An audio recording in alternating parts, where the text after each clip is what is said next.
अस्सलाम वालेकुम students, 9th class computer science में आज हम लोग अब कवर करेंगे अपना remaining topic OSI networking models. 7 layers हम लोगों ने OSI नेटवर्किंग मॉडल्स की पढ़ी थी।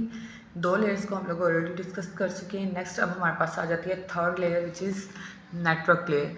नेटवर्क लेयर क्या करती है कि डिफरेंट नेटवर्क्स के दरमियान जो डाटा ट्रांसफ़र होता है उससे ट्रांसफ़र करने में हेल्प करती है। The network layer is responsible for data transfer between different networks. एक नेटवर्क से दूसरे नेटवर्क तक जो डाटा ट्रांसफ़र हो रहा है उसे ट्रांसफ़र करने में हेल्प करती है। Also best path find out करती है, बेस्ट रूट फाइंड आउट करती है कि एक डिवाइस से जब हम लोग दूसरी डिवाइस में डाटा सेंड करते हैं तो सेंडिंग के दरमियान जो है वो ऐसा कोई पाथ ना आ जाए, ऐसा कोई रूट ना आ जाए जहाँ पे डाटा को ट्रांसफ़र करने में प्रॉब्लम हो। तो ये हमें best route, best path find out करके देती है कि इस पाथ से जब हम लोग डाटा अपना ट्रांसफ़र करेंगे तो वो सेफली दूसरी डिवाइस तक पहुँच जाएगा। ऑल्सो जो नेटवर्किंग लेयर है हमारे पास वो क्या करती है, लॉजिकल एड्रेसेस को यूज़ करती है या हैंडल करती है। लॉजिकल एड्रेसेस वही हमारे पास आईपी एड्रेसेस वगैरह आ जाते हैं। आईपी एड्रेसेस को क्या करती है, हैंडल करती है। एड्रेसेस को हैंडल करके बेस्ट पाथ फाइंड आउट करती है डाटा को ट्रांसफ़र करने में। फॉर एग्जांपल हमारे पास आ जाता है जीपीएस सिस्टम। जीपीएस सिस्टम हम लोग किस लिए यूज़ करते हैं, बेस्ट रोड को फाइंड आउट करने के लिए हम लोग यूज़ कर लेते हैं कि कोई ऐसी रोड अपनी फाइनल डेस्टिनेशन में पहुंचने के लिए कोई ऐसी रोड फाइंड आउट करते हैं जो कि करे सेफ़ भी हो, जहाँ पे ज़्यादा ट्रैफिक ना हो, या फिर जो है हमें ईजीली या जल्दी हमारी डेस्टिनेशन तक पहुंचा दे। तो सेम जीपीएस की एग्जांपल है हमारे पास नेटवर्क लेयर की, जो कि डाटा ट्रांसमिशन में हेल्प करती है एक सिस्टम से, एक नेटवर्क से दूसरे नेटवर्क तक। ऑल्सो बेस्ट पाथ प्रोवाइड करती है। नेक्स्ट हमारे पास आ जाती है fourth layer which is transport layer. Transport layer क्या करती है, रिलायबल डाटा ट्रांसफ़र करती है।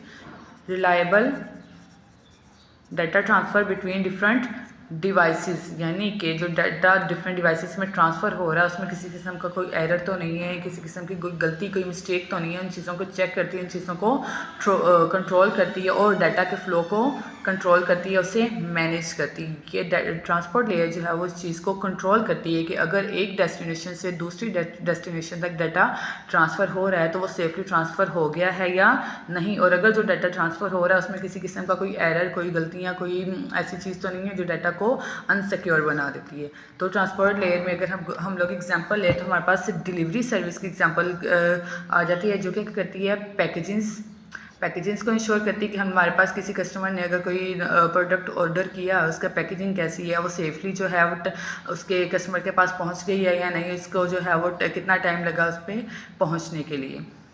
नेक्स्ट हमारे पास आ जाती है सेशन लेयर। सेशन लेयर क्या करती है, डिफरेंट एप्लीकेशंस को रन करवाते हैं, या फिर कहने कि हमारे पास जो सेशन लेयर होती है वो दो डिवाइसेस के दरमियान कनेक्शन क्रिएट करवाती है। एक हमारे पास कोई भी डिवाइस है, मोबाइल है, कंप्यूटर है, उसके दरमियान, और दूसरी डिवाइस जहाँ पे डाटा ट्रांसफ़र होना वहाँ तक जो कनेक्शन होता है दोनों डिवाइसेस का, वो कौन क्रिएट करता है, सेशन लेयर क्रिएट करता है। ये क्या करते हैं, हमारे पास चीज़ों को इस्टेब्लिश भी करती है, मेंटेन भी करती है और टर्मिनेट करती है। फॉर एग्जांपल अगर हम लोग फ़ोन कॉल की एग्जांपल लें तो फ़ोन कॉल में सेशन लेयर का क्या काम है कि जब कोई पर्सन किसी को कॉल मिलाता है तो कॉल को सेटअप करना, उससे कनेक्ट करे रखना जब तक जो है वो पर्सन की रिक्वायरमेंट होती है। 5 मिनट के लिए पर्सन उस कॉल को कनेक्ट करता है, 10 मिनट के लिए कॉल कनेक्ट करता है, उस चीज़ को मेंटेन करना और बाद में जो है कन्वर्सेशन के एंड तक उस चीज़ को कट कर देना, टर्मिनेट करना, ये सारी चीज़ें कौन मैनेज करता है, सेशन लेयर मैनेज करती है। उसके बाद हमारे पास 6th वाली लेयर है प्रेजेंटेशन लेयर। प्रेजेंटेशन क्या लेयर क्या करती है, डाटा को फॉर्मेट करती है, डाटा को इनक्रिप्ट करती है और डाटा को कंप्रेस करती है। इनक्रिप्ट करके, फॉर्मेट करके या डाटा को कंप्रेस करके वो ऐसा डाटा प्रोवाइड करती है जो कि रीडर्स के लिए रीडेबल हो, इजीली रीडर्स क्या कर सकें, उसे रीड कर सकें, उसे अंडरस्टैंड कर सकें। कोई भी सिस्टम जब अपना डाटा रिसीव करता है तो वो प्रेजेंटेशन लेयर चीज़ को मेक श्योर करती है कि वो डाटा फॉर्मेटेड भी हो, इनक्रिप्टेड भी हो, कंप्रेसर भी हो और यूज़र के लिए रीडेबल भी हो। नेक्स्ट हमारे पास 7th लेयर, लास्ट लेयर हमारे पास आ जाती है एप्लीकेशन लेयर। एप्लीकेशन अब लेयर क्या करती है, नेटवर्क के दरमियान इंटरफेस प्रोवाइड करती है, यानी कि यूज़र और नेटवर्क के दरमियान जो इंटरफेस होता है वो प्रोवाइड कर ले कि हमारे पास ईमेल है या वेब ब्राउज़र वगैरह है, हमें नेटवर्किंग सर्विसेज प्रोवाइड करती है एप्लीकेशंस को। तो एप्लीकेशन लेयर क्या करती है, यूज़र और हमारे पास जो नेटवर्क होता है उससे क्या करती है, इंटरफेस प्रोवाइड करती है। फॉर एग्जांपल हमारे पास जो एप्लीकेशन लेयर की इन्होंने एग्जांपल दिया है कि वेटर की हम लोग एग्जांपल है, waiter taking your order in restaurants and bringing your food. तो एप्लीकेशन की एग्जांपल, एप्लीकेशन लेयर की भी एग्जांपल ऐसी ही है कि वो क्या करती है, यूज़र से उसकी जो भी इनपुट लेती है, जो भी डाटा लेती है, उसे आगे प्रोसेस करवाती है। प्रोसेस करवाने के बाद हमें हमारी जो फाइनल आउटकम है या रिजल्ट है वो प्रोवाइड करती हैं। तो यहाँ तक हमारे पास OSI नेटवर्किंग मॉडल्स की 7 लेयर्स कंप्लीट होती हैं। उसके बाद हमारे पास आ जाते हैं इंटरनेट प्रोटोकॉल्स। इंटरनेट प्रोटोकॉल्स यानी कि आईपी एड्रेसेस। आईपी एड्रेसेस क्या होते हैं, हमारे पास ऐसे यूनिक आइडेंटिफायर्स होते हैं जो किसी भी डिवाइस को प्रोवाइड किए जाते हैं, ठीक है। Internet protocols addresses are unique identifiers assigned to devices connected to the internet. हमारे पास दो तरह के मेजर इंटरनेट प्रोटोकॉल्स हैं, एक है IPv4 और दूसरा है IPv6। IPv4 ऐसा हमारे पास इंटरनेट प्रोटोकॉल जिसमें टोटल 4 बाइट्स यूज़ होते हैं। यानी कि अगर हम लोग इसके नंबर्स को कैलकुलेट करें, हमारे पास फॉर्मूला आता है 2 की पावर n। 2 की पावर n है तो मतलब 4 बाइट्स, और हम लोगों ने पढ़ा है कि एक बाइट के अंदर टोटल 8 बिट्स होते हैं। 8 बिट्स हैं एक बाइट के अंदर, तो हमारे पास 4 बाइट्स के अंदर कितने बिट्स होंगे, 32। 2 की पावर क्या आ जाएगी, 32।